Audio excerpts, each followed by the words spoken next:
ನಮಸ್ಕಾರ, ವಿಶ್ವವಾಣಿ ಟಿವಿಗೆ ಸ್ವಾಗತ. ನಾನು ಚಿದಾನಂದ್ ರುದ್ರ ಫೋರ್ಮಾಟ್. ಡಿಕೆಶಿ ಹಿಂದೂ ಕಾರ್ಡ್, ಕೈಕಮಾಂಡ್ ಕಂಗಾಲ್. ಉಪಮುಖ್ಯಮಂತ್ರಿ ಡಿಕೆ ಶಿವಕುಮಾರ್ ಮತ್ತು ಸದ್ಗುರು ಜಗ್ಗಿ ವಾಸುದೇವ್. ಡಿಕೆಶಿ ಹಾಡಿ ಹೊಗಳಿದ ಸದ್ಗುರು, ಕೈಕೊಟ್ಟು ಕಮಲದ ಹೂ ಹಿಡಿತಾರ ಶಿವಕುಮಾರ್. ಹೌದು, ಮಹಾಶಿವರಾತ್ರಿ. ಇಡೀ ದೇಶದ ಜನ ಶಿವನ ಜಪದಲ್ಲಿ ಮಿಂದೆದ್ದಿದ್ದರು. ಎಲ್ಲೆಲ್ಲೂ ಹರ ಹರ ಮಹಾದೇವ ಘೋಷಣೆ ಭಕ್ತರ ಮೈಮನಗಳನ್ನ ಮನಸೂರೆಗೊಳಿಸುತ್ತಿತ್ತು. ಒಂದು ಕಡೆ ಜಗತ್ತಿನ ಅತಿದೊಡ್ಡ ಧಾರ್ಮಿಕ ಕಾರ್ಯಕ್ರಮವಾದ ಪ್ರಯಾಗ್ರಾಜ್ ಮಹಾಕುಂಭ ಮೇಳದಲ್ಲಿ ಒಂದಿಷ್ಟು ಜನ ಭಾಗಿಯಾದರೆ ಮತ್ತೊಂದಿಷ್ಟು ಭಕ್ತಗಣ ದೇಶದ ಮಹಾನ್ ಶಿವನ ದೇವಾಲಯಗಳಿಗೆ ಭೇಟಿ ಕೊಟ್ಟು ಮಹಾದೇವನ ಆಶೀರ್ವಾದವನ್ನು ಪಡೆದುಕೊಂಡರು. ಸಾರ್ವಜನಿಕರು, ಸೆಲೆಬ್ರಿಟಿಗಳು, ರಾಜಕೀಯ ಗಣ್ಯರು ಎಲ್ಲರೂ ನಿನ್ನೆ ಶಿವನ ಧ್ಯಾನದಲ್ಲಿ ತಲ್ಲೀನರಾಗಿದ್ದರು. ಈ ಒಂದು ಪುಣ್ಯ ದಿನದಂದು ಡಿಸಿಎಂ ಡಿಕೆ ಕೂಡ ಕೊಯಮತ್ತೂರಿನ ಇಶಾ ಆಧ್ಯಾತ್ಮಿಕ ಕೇಂದ್ರದಲ್ಲಿ ನಡೆದ ಶಿವನ ಆಚರಣೆಯಲ್ಲಿ ಭಾಗಿಯಾಗಿದ್ದರು. ಭಾಗಿಯಾಗಿರುವುದು ವಿಶೇಷವೇನಿಲ್ಲ ಅಂದರೂ ಕೂಡ ಒಂದು ಇಂಟ್ರೆಸ್ಟಿಂಗ್ ವಿಶೇಷ ಘಟನೆ ನಿನ್ನೆಯ ದಿನ ನಡೆದಿದೆ. ಡಿಕೆ ಈ ಕಾರ್ಯಕ್ರಮದಲ್ಲಿ ಭಾಗಿಯಾಗುವುದರ ಮೂಲಕ ರಾಜಕೀಯ ಅಂಗಳದಲ್ಲಿ ಬಲು ದೊಡ್ಡ ಚರ್ಚೆಯಾಗಲು ಕಾರಣರಾಗಿದ್ದಾರೆ. ಈ ಒಂದು ವೇದಿಕೆಯಲ್ಲಿ ಡಿಕೆ ಮಾತ್ರ ಅಲ್ಲ, ಬಿಜೆಪಿಯ ಚಾಣಕ್ಯ ಅಮಿತ್ ಶಾ ಕೂಡ ಭಾಗಿಯಾಗಿದ್ದರು. ಇಂತಹ ಭವ್ಯ ಸಮಾರಂಭದಲ್ಲಿ ಜಗ್ಗಿ ವಾಸುದೇವ್ ಅವರು ನೆಹರು ಅವರ ಬಗ್ಗೆ ಮಾತನಾಡಿ ಡಿಕೆ ಬಗ್ಗೆ ಹಾಡಿ ಹೊಗಳಿ ಡಿಸಿಎಂ ಡಿಕೆ ರನ್ನ ಬಿಜೆಪಿಯತ್ತ ವಾಲಿಸಲು ಮಹಾ ಪ್ಲಾನ್ ಮಾಡಿದ್ದಾರಾ ಎಂಬ ಗುಸುಗುಸು ಇದೀಗ ರಾಜಕೀಯ ಪಡಸಾಲೆಯಲ್ಲಿ ಜೋರೆದ್ದಿದೆ. ಇದೇ ಹೊತ್ತಲ್ಲಿ ಡಿಸಿಎಂ ಡಿಕೆ ಕೂಡ ಸುದ್ದಿಗೋಷ್ಠಿ ನಡೆಸಿ ರಾಜಕೀಯ ಬೆಳವಣಿಗೆ ಕುರಿತು ಮಾತನಾಡಿರುವ ಮಾತುಗಳು ಸದ್ಯ ರಾಜ್ಯ ರಾಜಕೀಯದಲ್ಲಿ ಬಹಳ ಡಿಸ್ಕಷನ್ ನಡೆಯುವಂತೆ ಮಾಡಿದೆ. ಹಾಗಾದ್ರೆ ಏನದು ಡಿಕೆ ಸದ್ಗುರು ಪ್ಲಾನ್ ಅಂದ್ರ? ಡಿಕೆ ಹೇಳಿದ್ದೇನು? ರಾಜ್ಯ ಕಾಂಗ್ರೆಸ್ಗೆ ಕೈಕೊಟ್ಟು ಡಿಕೆ ಕೇಸರಿ ಪಾಳೆಯ ಸೇರ್ತಾರ? ಮಹಾರಾಷ್ಟ್ರದ ಬೆಳವಣಿಗೆ ರಾಜ್ಯ ರಾಜಕೀಯದಲ್ಲೂ ಸಂಭವಿಸುತ್ತಾ? ಅದೆಲ್ಲವನ್ನ ನೋಡೋಣ ಈ ಪೊಲಿಟಿಕಲ್ ಇಂಟ್ರೆಸ್ಟಿಂಗ್ ಸ್ಟೋರಿಯಲ್ಲಿ. ನಿನ್ನೆ ಕೊಯಮತ್ತೂರಿನ ಭವ್ಯ ಕಾರ್ಯಕ್ರಮದಲ್ಲಿ ಕೇಂದ್ರ ಗೃಹ ಸಚಿವ ಬಿಜೆಪಿಯ ಪವರ್ಫುಲ್ ಲೀಡರ್ ಅಮಿತ್ ಶಾ ಭಾಗವಹಿಸಿದ್ದರು. ಇದೇ ಒಂದು ಕಾರ್ಯಕ್ರಮದಲ್ಲಿ ನಮ್ಮ ರಾಜ್ಯದ ಡಿಸಿಎಂ ಡಿಕೆ ಶಿವಕುಮಾರ್ ಕೂಡ ಭಾಗವಹಿಸಿದ್ದರು. ಇದೇ ವಿಚಾರವೀಗ ಬಹಳ ಚರ್ಚೆಗೆ ಗ್ರಾಸವಾಗಿರುವಂತಹದ್ದು. ಜಗ್ಗಿ ಸದ್ಗುರು ಬಗ್ಗೆ, ಅವರ ಅಪಾರ ಜ್ಞಾನದ ಬಗ್ಗೆ ನಿಮಗೆಲ್ಲ ಗೊತ್ತೇ ಇದೆ. ಆದರೆ ಅದರಾಚೆಯೂ ಕೂಡ ಸದ್ಗುರು ಬಲಪಂಥೀಯ ನಿರ್ಧಾರಗಳಿಗೆ ಹೆಚ್ಚು ಒಲವನ್ನ ಹೊಂದಿದ್ದಾರೆ. ಅನೇಕ ಬಾರಿ ಮೋದಿ, RSS, ಬಿಜೆಪಿಯನ್ನ ಹೊಗಳಿದ್ದು ಇದೆ. ಅನೇಕ ಕಾಂಗ್ರೆಸ್ ಲೀಡರ್ಸ್ ಮತ್ತು ಕೈಪಕ್ಷ ಸದ್ಗುರು ಅವರ ವಿಚಾರಧಾರೆಗಳಿಗೆ ವಿರೋಧ ವ್ಯಕ್ತಪಡಿಸುತ್ತಲೇ ಬಂದಿದೆ.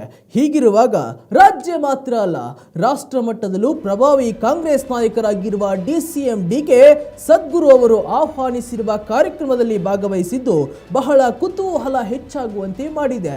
ಇದೇ ಒಂದು ಕಾರ್ಯಕ್ರಮದಲ್ಲಿ ಸದ್ಗುರು ಅನೇಕ ವಿಷಯದ ಕುರಿತು ಮಾತನಾಡಿದ್ದಾರೆ.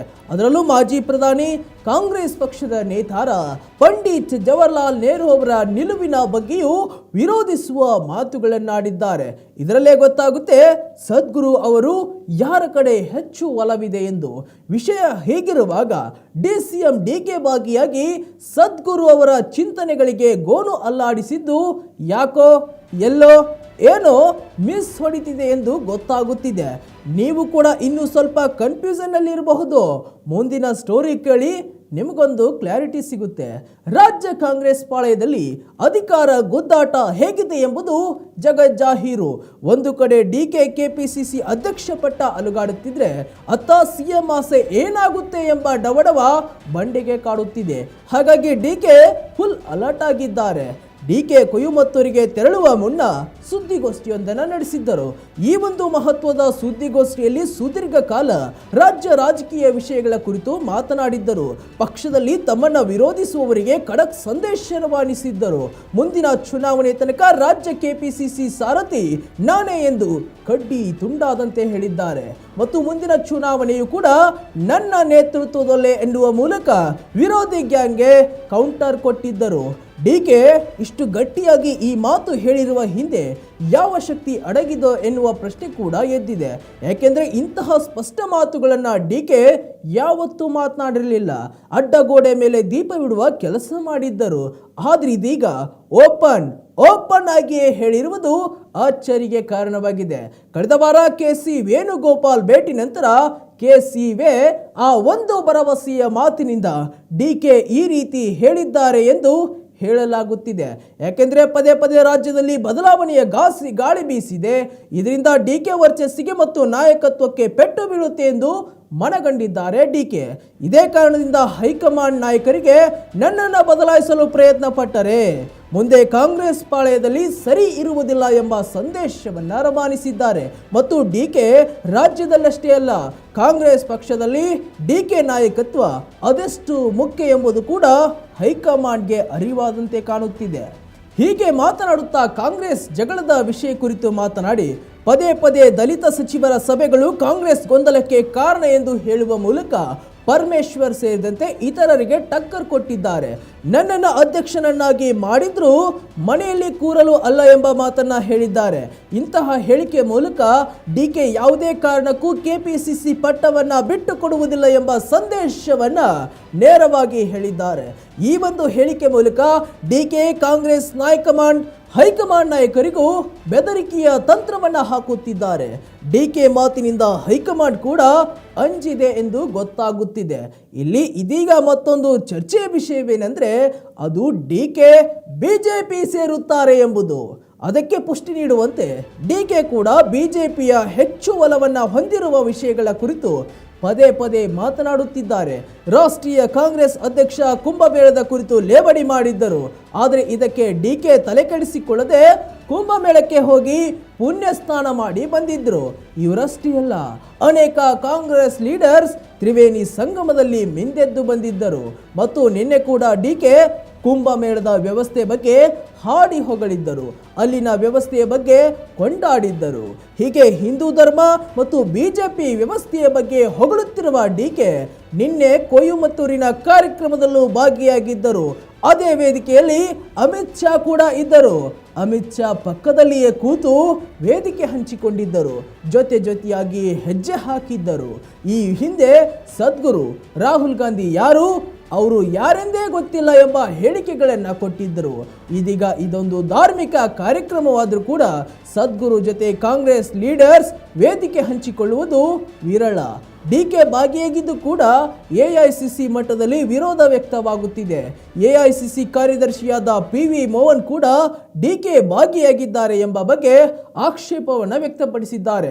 ಸಂಘ ಪರಿವಾರದ ಸಿದ್ಧಾಂತಕ್ಕೆ ಪೂರಕವಾದ ದೃಷ್ಟಿಕೋನ ಹೊಂದಿರುವ ವ್ಯಕ್ತಿ ಆಯೋಜಿಸಿರುವ ಕಾರ್ಯಕ್ರಮದಲ್ಲಿ ಡಿಕೆ ಶಿವಕುಮಾರ್ ಭಾಗವಹಿಸುವುದರಿಂದ ಪಕ್ಷದ ಕಾರ್ಯಕರ್ತರಿಗೆ ತಪ್ಪು ಸಂದೇಶ ರವಾನೆಯಾಗುತ್ತದೆ ಎಂಬ ಮಾತನಾಡಿದ್ದಾರೆ.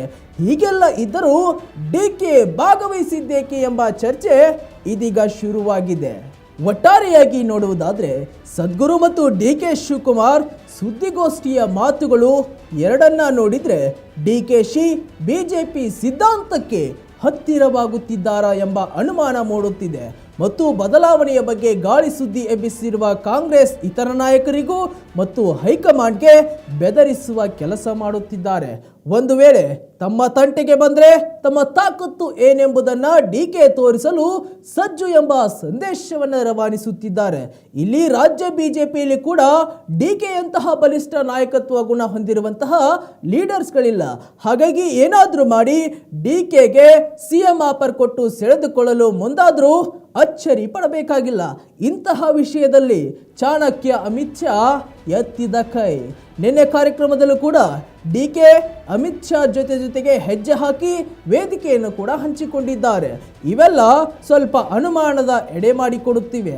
ಒಂದು ವೇಳೆ ಹಾಗಾದ್ರೆ ಮಹಾರಾಷ್ಟ್ರದಲ್ಲಿ ಶಿವಸೇನೆಯನ್ನ ಇಬ್ಬಾಗ ಮಾಡಿ 40ಕ್ಕೂ ಹೆಚ್ಚಿನ ಶಾಸಕರನ್ನ ಎತ್ತಾಕಿಕೊಂಡು ಬಂದು ಸರ್ಕಾರವನ್ನು ರಚಿಸಿದ ಏಕನಾಥ ಶಿಂದೆ ಹಾಗೆ ರಾಜ್ಯದಲ್ಲಿ DCM ಡಿಕೆ ರೆಬಲ್ ಆಗಿ ತಮ್ಮ ಕಡೆಯಿಂದ ಶಾಸಕರನ್ನ ಕರೆದುಕೊಂಡು ಹೋಗಿ ಕೇಸರಿ ಕೈ ಕುಲುಕುತ್ತಾರೆ ಎಂಬ ಪ್ರಶ್ನೆ ಇದೀಗ ರಾಜಕೀಯ ವಲಯದಲ್ಲಿ ಚರ್ಚೆಯಾಗುತ್ತಿದೆ. ಯಾಕೆಂದ್ರೆ ರಾಜಕೀಯ ಏನಾಗುತ್ತೆ ಎಂಬುದು ಹೇಳಲಾಗುವುದಿಲ್ಲ. ಡಿಕೆ ಏನೋ ಪಕ್ಷ ಬಿಡುವ ಮಾತನಾಡುತ್ತಿಲ್ಲ. ಆದರೆ ಅಧಿಕಾರ ಆಸೆ ಅಂತ ಬಂದಾಗ ರಾಜಕೀಯ ಯಾವ ಕಡೆಯಾದರೂ ತಿರುಗಬಹುದು. ಡಿಕೆಶಿಯ ಮುಂದಿನ ನಡೆ ಹೇಗಿರಲಿದೆ ಎಂಬುದಕ್ಕೆ ಇನ್ನೂ ಸ್ವಲ್ಪ ದಿನ ಕಾದು ನೋಡಬೇಕಾಗಿದೆ. ವೀಕ್ಷಕರು, ಇದಾಗಿತ್ತು ಇವತ್ತಿನ ಸ್ಪೆಷಲ್ ಸ್ಟೋರಿ. ಮತ್ತಷ್ಟು ವೈವಿಧ್ಯಮಯ ಸುದ್ದಿಗಳಿಗಾಗಿ ನೋಡ್ತಾ ಇರಿ ವಿಶ್ವವಾಣಿ ಟಿವಿ. ನಮಸ್ಕಾರ.